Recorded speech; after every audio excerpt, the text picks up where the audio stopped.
Today we're pruning, and pruning we start our southern vineyards first and move north. So the first things we always prune is Chardonnay and Sauvignon Blanc down there, moving our way up to the Cabernet and Zinfandel even further north.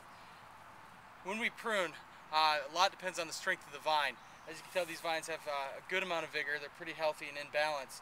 So with these vines, what I'll do is 2 buds to 1 bud for the whole vine.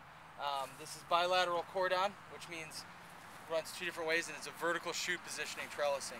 So when I come in and decide on what to cut, first you always want to cut off any unwanted growth from the year before.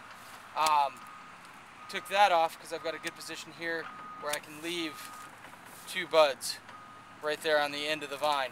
This next one, you always want to make sure you cut off all the dead wood.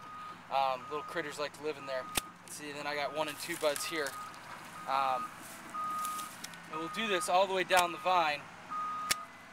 And what happens is, if we wouldn't prune back so vigorously, each and every one of these spots here is a bud going all the way up. So it's a lot like pruning rose bushes. If you don't prune this at all, it's just going to be a massive bush. So really, when we're pruning, it's very, very critical to the vine, because it tells the vine how many buds, how many fruitful buds it's going to have for the year.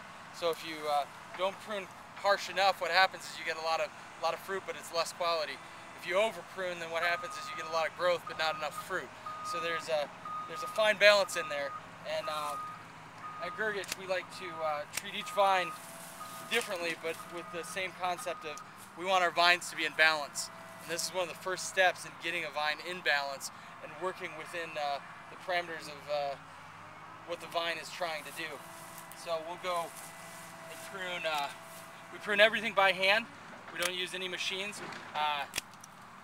We like to have control over every aspect of the pruning, and by doing it by hand, it allows us to treat each vine and each spur position actually even a little bit different as